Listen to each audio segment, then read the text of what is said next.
So next what we are going to see that proving that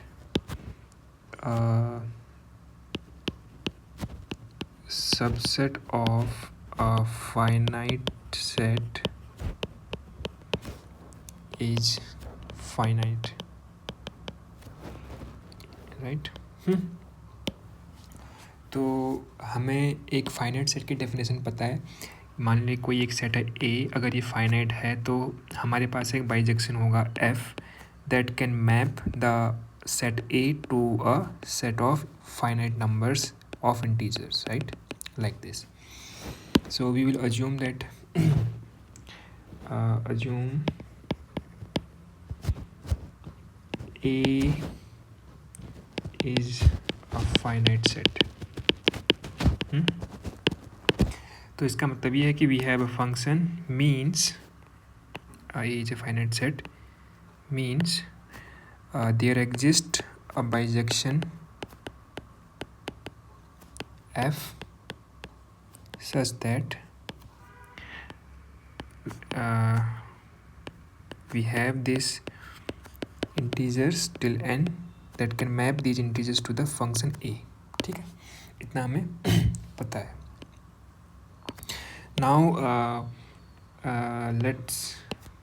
let B is the subset of A. So B is the subset of A, like this we can write it, and we have to prove that B is finite, right? And तो अगर B finite prove करना है तो हमें क्या find करना पड़ेगा कि हमारे पास एक बाइजेक्शन फंक्शन होना चाहिए जो B को मैप करता है किसी फाइनाइट नंबर ऑफ एलिमेंट में, इंटीजर एलिमेंट में. और हाँ, इतना ही इम्पोर्टेंट है, ठीक है. तो हम इसको स्टेप्स में करेंगे. स्टेप 1,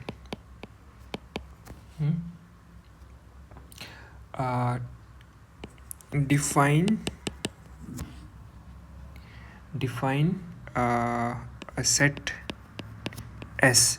एक सेट एस को डिफाइन करना है जिसके एलिमेंट हैं वो बिलोंग करते हैं 1 2 3 to n, the same set that we have used for f, but they are belonging, not exactly equal to. They can be any of these element, they are belonging to this, and f of k is belonging to b. ठीक है, तो इसका मतलब ये है कि s एक set है, s इक्वल टू एक सेट है जो इस एलिमेंट में से कुछ भी एलिमेंट इसमें हो सकते हैं, और इसके ये जो एलिमेंट हैं k, इसको हम k बोल रहे हैं, कोई कॉमन एलिमेंट k, तो उसमें अगर तू फंक्शन की वैल्यू डालेगा, उसको फंक्शन में डालेगा, तो वो कहाँ बिलोंग करेगा? b में, जो कि b सबसेट है. ठीक,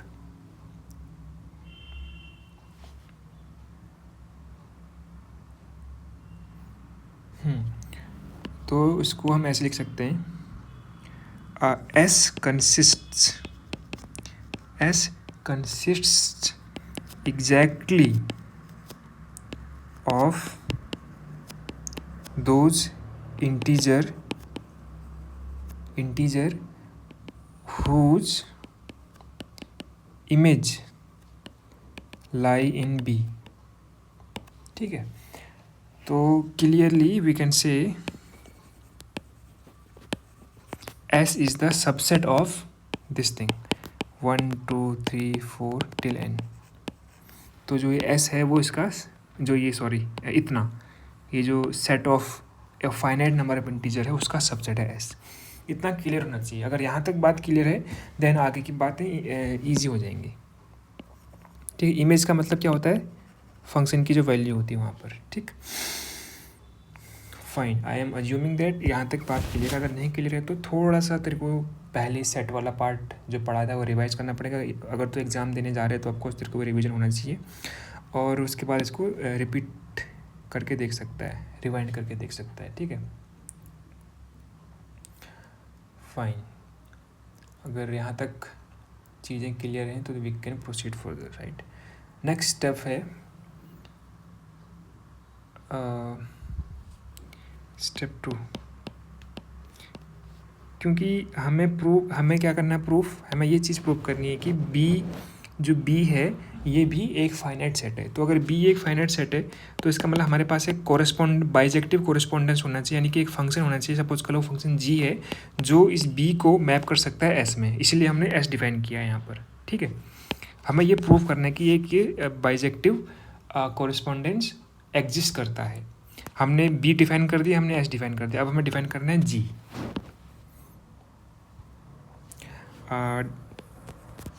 We can write this way: define a function g that map the element of s to set b। And ठीक है, और चूंकि since b is the subset of a, है ना, b is the subset of a, तो f of k equal to g of k होगा।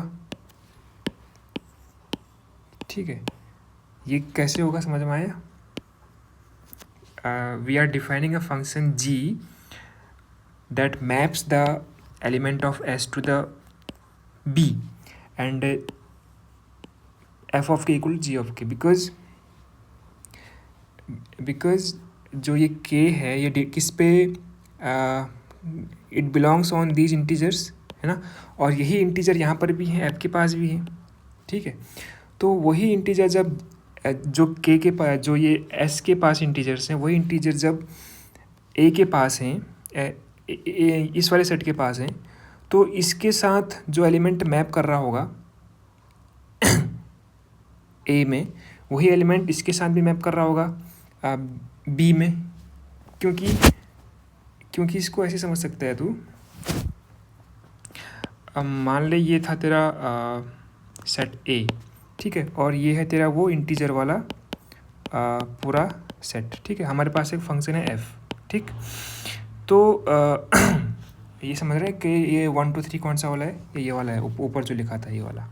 इसका मतलब क्या, यही तो है ना कि मान ले यहाँ पर तेरा 1 2 करके मैप करते करते ये एन तक गया और it has map to set A. ठीक है, अब इसका मतलब ये है कि अगर मैं इसका सबसेट लूँ, जो हमने एस लिया है, S is the subset of this, अगर मान ले मैं इसका कोई भी सबसेट लेता हूँ, मान ले 2 और 3 लेता हूँ, ठीक है, जो ये 2 और 3 मैप करेगा ए में, ठीक, जो ये 2 और 3 मैप करेगा ए में, यही 2 और 3 मैप करेगा बी में भी ना, क्योंकि बी क्या है, इसी का तो एक हिस्सा है ना, बी इसी का तो एक हिस्सा है। और बेटर टू अंडरस्टैंड, तो कोई एग्जांपल लेके भी इसको माइंड में यूज कर सकता है। सबसेट है इसीलिए वो ये दोनों इक्वल हो जाएंगे। ठीक, ओके, अगर तो इसको लैंग्वेज में लिखना चाहे ऐसे लिख सकता है, इट इज़ डिफाइंड, मतलब ये पॉसिबल है ऐसा लिखना, इट इज़ डिफाइंड बिकॉज ये के है वो बिलोंग करता है एस में, क्योंकि ये डेफिनेशन बताती है कि K belongs to this S में बिलोंग करता है। तो इसका मतलब क्या है, it implies that F of K belongs to be from here. ठीक है, ध्यान देना, अगर तेरे पिछले के लेक्चर्स, पिछले के टॉपिक्स अगर तूने सेट के रिवाइज कर रखे हैं अच्छे से, तभी तेरे को समझ में आ रहा होगा, अदरवाइज मे भी थोड़ा प्रॉब्लम होगी। स्टेप 3, अब हमने अभी तक हमने क्या कर लिया है 3 स्टेप्स में, हमने हमारे पास एक सबसेट था बी, हमें क्या पता करना है, हमें एक बाइजेक्टिव मैप पता करना था, जो बाइजेक्टिव मैप पता करना था जो हमारा एस है, एस को किस में ले जाए, बी में ले जाए। हमने एस को डिफाइन कर दिया, हमने जी को डिफाइन कर दिया। अब हमें ये प्रूव करना है कि ये जो मैप है वो बाइजेक्टिव है।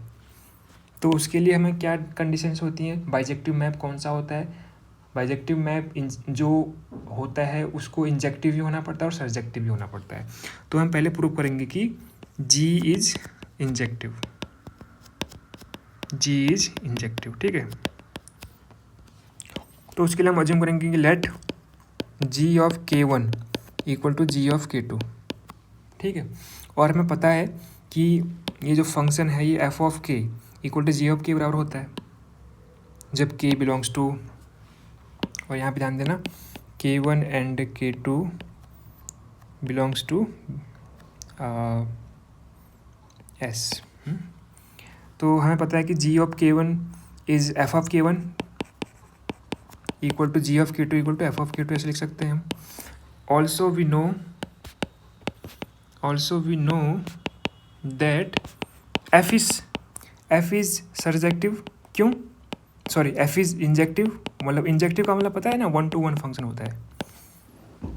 क्योंकि एफ जो था वो हमने मान रखा था कि एक बाइजेक्टिव मैप है ना। क्यों?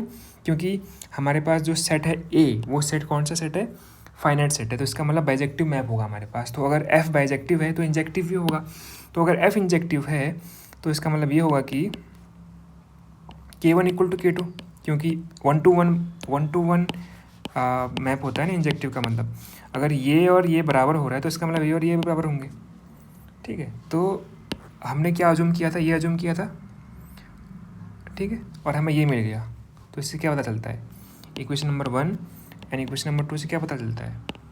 Equation number 1 and 2 shows that G is injective, है ना, इंजेक्टिव या 1-to-1। अगला स्टेप हमें प्रूव करना पड़ेगा कि G क्या है। Fourth step, G is surjective also. G is surjective also means, surjective का मतलब क्या होता है? Onto function. Means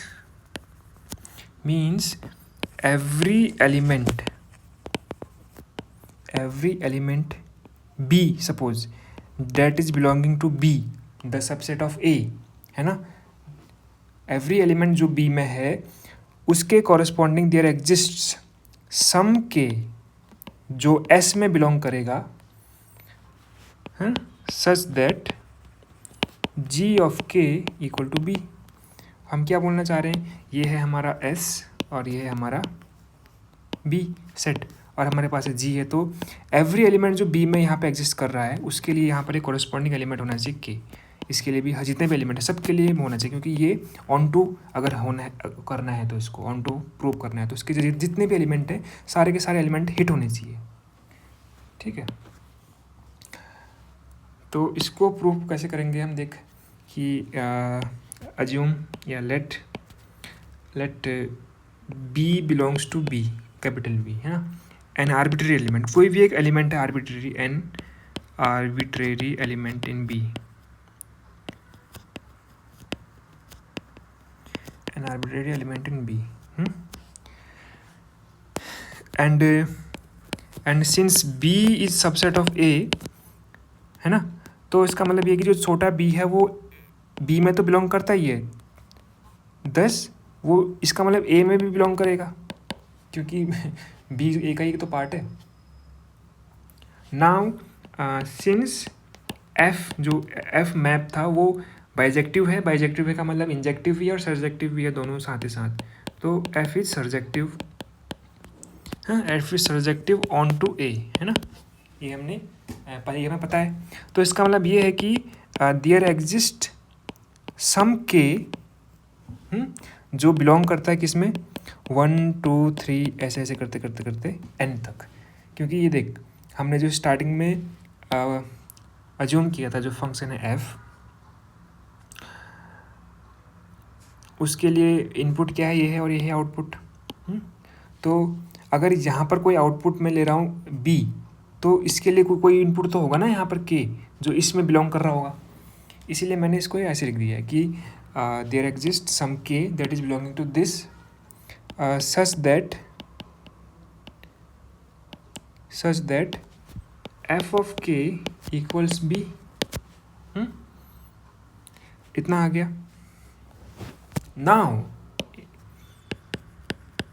now we will show that this k belongs to S। अगर ये प्रूफ हो गया तो इसका मतलब कि ये सर्जेक्टिव हो जाएगा, G सर्जेक्टिव हो जाएगा। क्यों?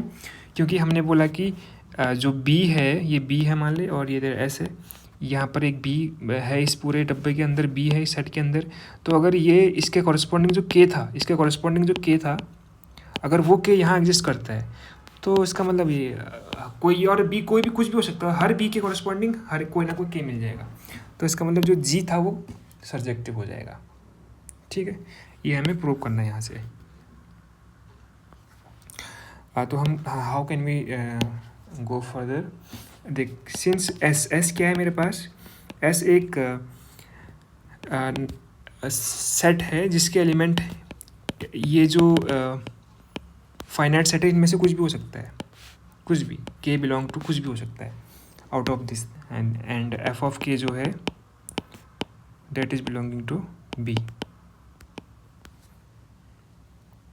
ठीक है, now since B belongs to capital B and F of K equal to B, है ना, F of K equal to B. देख इक्वेशन नंबर 4 से देख, by equation number 4।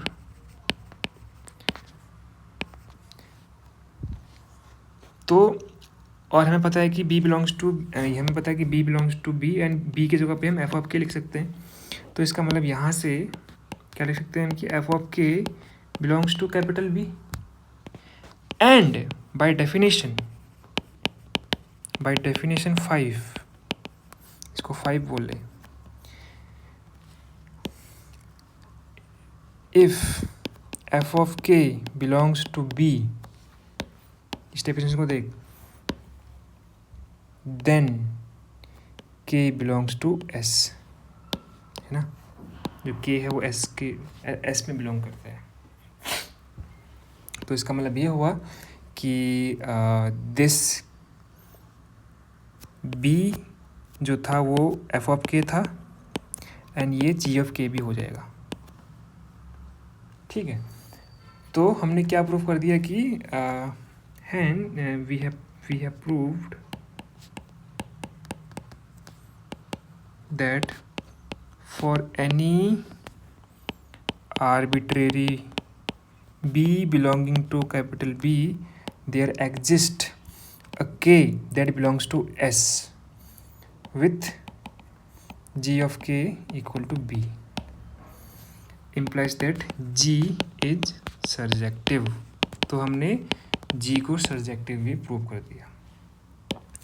And since we have g that maps S to B, g that maps S to B where g is bijective and S क्या था हमारा, S is subset of वो जो पूरा integer का set था, which is finite, क्योंकि अगर ये खुद में फाइनाइट है, अगर इसका सबसेट लेंगे तो वो ज़्यादा से ज़्यादा यही हो सकता है, बड़ा से बड़ा प्रॉपर सबसेट या सिंपल सबसेट। तो ये S अपने आप में फाइनाइट है। तो हमने क्या देख लिया कि ये मैप बाइजेक्टिव है, और ये जो B है वो B मैप किस में हुआ है, S में, जो कि फाइनाइट नंबर ऑफ एलिमेंट्स हैं। तो इसीलिए हम बोलेंगे कि hence B is also finite, hence B is also finite.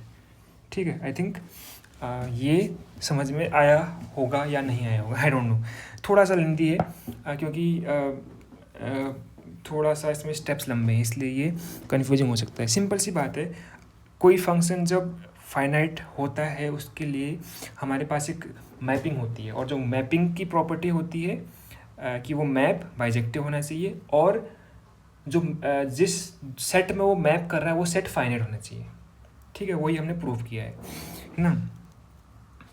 Okay, अगर कोई डाउट आ रहा है तो वी कैन डिस्कस लेटर, और try to rewind the video, right, जहाँ पर भी अटक रहा है उसको थोड़ा सा पॉज करके